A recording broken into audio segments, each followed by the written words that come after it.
کہے کہ ہمارا رب اللہ ہے، پھر اس پر جم جائے، ان پر فرشتوں کا نزول ہوتا ہے، نہ کوئی غم کرو نہ خوف، خوشیاں مناؤ جنت کی جس کا تم سے وعدہ کیا گیا تھا۔ اللہ کی ربوبیت پر اطمینان جب انسان کو ہو جاتا ہے، میرا رب اللہ ہے، ربی اللہ، انسان کے لیے نہ کوئی کھٹکا، نہ کوئی خطرہ، نہ کوئی خوف، نہ کوئی حزن۔ جو کچھ ہو رہا ہے کس کے اذن سے ہو رہا ہے؟ اللہ کے اذن سے۔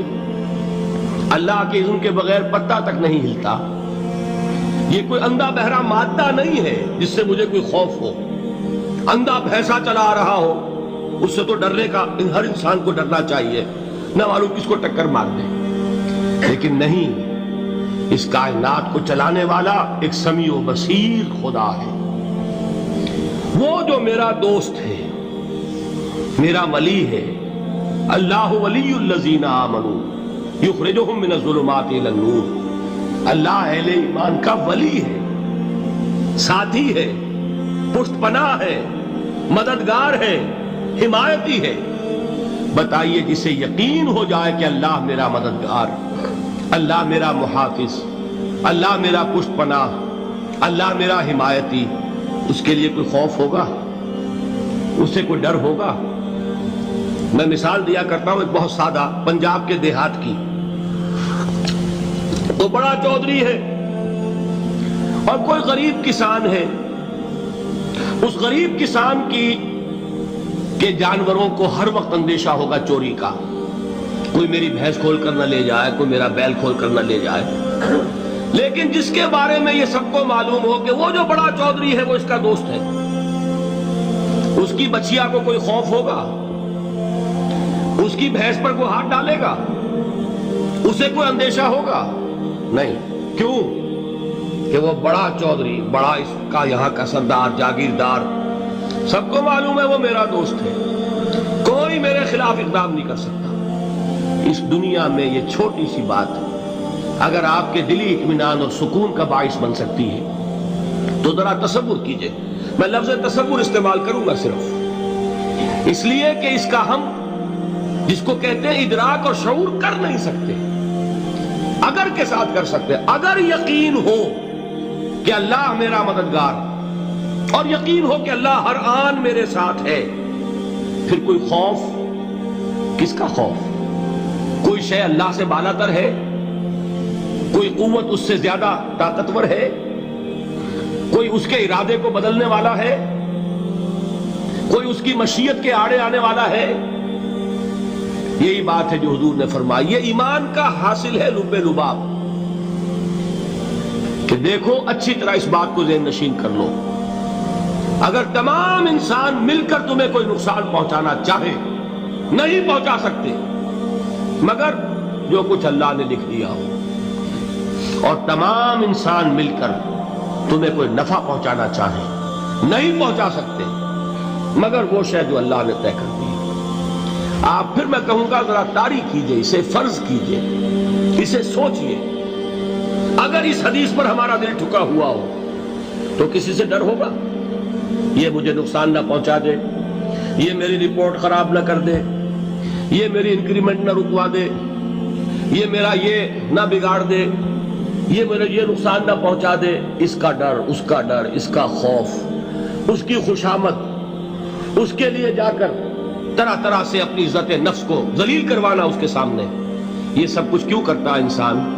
جب سمجھتا ہے کہ اس کے ہاتھ میں میرا کوئی نفع ہے، اس کے ہاتھ میں میرے لیے کوئی ضرر ہے، یہ مجھے کوئی غضب پہنچا سکتا ہے، یہ مجھے کوئی نقصان پہنچا سکتا ہے، یہ میرا کوئی کام بنا سکتا ہے، یہ میری کوئی ضرورت پوری کر سکتا ہے، اسی کا نام شرک ہے۔ جہاں آپ نے یہ سمجھا کہ غیر اللہ کے اندر کوئی طاقت موجود ہے، وہی شرک ہے۔ بتوں سے تجھ کو امیدیں، خدا سے نومیدی، مجھے بتا تو صحیح اور کافری کیا ہے؟ شرک تو یہ ہے۔ جس پر بھی تمہیں یہ خیال ہے، کلمہ ہے یہ کلمہ سوم، لا حول ولا قوت الا باللہ، ذرا اس پر دل کو کبھی اگر آپ تصور کریں، پھر فرض کریں، دل ٹھک جائے اس پر، کوئی طاقت نہیں۔ یہی بات تھی جو شیخ عبد القادر جیلانی رحمۃ اللہ علیہ نے اپنی وصیت میں اپنے بچے سے کہی. 11ویں دینے والے ہیں، لیکن حضرت شیخ عبد القادر جیلانی کی وصیت اور تعلیمات کو کتنے لوگ ہیں تم جانتے ہو؟ یہ جن مقامات تک پہنچے ہیں وہ کس چیز کی بدولت پہنچے ہیں؟ انہوں نے جو پیغام دیا وہ کیا تھا؟ اے میرے بچے، جس طریقے سے قرآن مجید میں حضرت لقمان کی نصیحتیں جو ہے نقل کر دی گئی ہیں، میں یہ عرض کروں گا بالفرض اگر قرآن حضرت عبد القادر جیلانی کے بعد نازل ہوا ہوتا تو شیخ عبد القادر کی یہ نصیحتیں بھی قرآن میں درج ہوتی. اتنی اونچی نصیحتیں ہیں. اے میرے بچے، اس حقیقت کو ذہن نشین کر لے، لا فاعل فی الحقیقت ولا مؤثر الا اللہ. اس کائنات میں نہ کوئی فاعل حقیقی ہے نہ مؤثر حقیقی ہے سوائے اللہ. کسی شے میں کوئی تاثیر نہیں اگر اللہ نہ چاہے. آگ جلا نہیں سکتی اگر اللہ نہ چاہے. پانی ڈبو نہیں سکتا اگر اللہ نہ چاہے. زہر ہلاک نہیں کر سکتا اگر اللہ نہ چاہے. کوئی چیز فائدہ نہیں پہنچا سکتی اگر اللہ نہ چاہے. تو در در پہ کیوں سر جھکاتے ہو؟ در در پر کیوں جبیں سائی کرتے ہو؟ سب کے سامنے کیوں ہاتھ پھیلاتے ہو؟ ایک اللہ سے مانگو. ایک اللہ کے سامنے زمین پر اپنی جبین رکھو. لا فاعل فی الحقیقت ولا مؤثر الا اللہ. نظر آتا ہے ہمیں کہ پانی پیاس بجھا دیتا ہے. پیاس بجھانے کی صلاحیت پانی میں نہیں ہے، اللہ کے اذن سے. کھانا بھوک مٹا دیتا ہے، بھوک مٹانے کی صلاحیت کھانے میں نہیں ہے، اذن رب میں.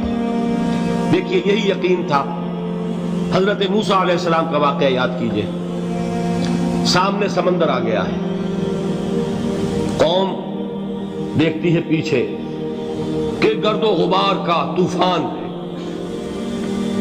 معلوم ہوا کہ فرعون اپنے لشکر سمیت آ گیا. لشکر جب چلتا تھا تیز رفتاری کے ساتھ تو گرد و غبار کا جو طوفان اٹھتا تھا اس کا تصور کیجئے. اور لمحہ بلمحہ وہ قریب آ رہا ہے. پوری قوم نے کیا کہا؟ اے موسیٰ انا لمدرکون، اے موسیٰ ہم تو پکڑے گئے. قرآن مجید میں تو یہاں وہ باتیں نہیں لکھی ہے، لیکن تورات میں یہ درج ہے کہ بنی اسرائیل جھگڑنے لگے، دست و گریبان ہو گئے موسیٰ کے ساتھ. موسیٰ ہمیں یہاں مروایا لا کر، اس سے تو ہم ہی بہتر تھے. وہاں کھانے کو ملتا تھا، زندگی تو تھی، بیگار ہم کر رہے تھے، موت تو نہیں تھی. اب جو کچھ ہوگا اس کا تصور کرو، جس طریقے سے ہمارے ٹکڑے اڑائے جائیں گے. تو لڑ رہے ہیں حضرت موسیٰ علیہ السلام سے. یہ تورات کی تفصیل ہے. قرآن میں صرف اتنا آیا ہے، پریشان ہو کر انہوں نے کہا انا لمدرکون، موسیٰ ہم تو پکڑے گئے. اس وقت موسیٰ کا جواب کیا ہے؟ کلا ان معی ربی سیہدین. نہیں، میرے ساتھ میرا رب ہے، وہ راستہ دے گا. بتائیے کہاں راستہ نظر آ رہا ہے؟ یہ ہے ایمان بالغیب. راستہ نظر نہ آئے تب اللہ پر یقین ایمان ہے. جیب میں پیسے ہوں اور تب دل کو اطمینان ہے تو ایمان کس پر ہوا؟ پیسے پر، اللہ پر نہیں. جب وسائل و ذرائع نہ ہو اور پھر یقین ہو کہ اللہ مسبب الاسباب ہے، وہ اسباب کا پابند نہیں ہے، وہ اسباب کا محتاج نہیں ہے، اسباب اس کے محتاج ہیں. اگر یہ یقین ہے تو اللہ پر ایمان ہے. یہ نہیں ہے تو تمہارا ایمان اسباب پر ہے، وسائل پر ہے، ذرائع پر ہے، مادیات پر ہے، اللہ پر نہیں. اس وقت کہاں راستہ تھا؟ کوئی راستہ تھا؟ سمندر ہے اور ادھر سے لشکر آ گیا ہے. کلا ان معی ربی سیہدین. اب دیکھیے ایمان کہہ دینا آسان ہے، ہوا معکم اینما کنتم، جہاں کہیں بھی تم ہوتے ہو اللہ تمہارے ساتھ ہوتا ہے. لیکن اس کا یقین قائم ہو جائے تو زمین و آسمان کا فرق واقع ہو جائے.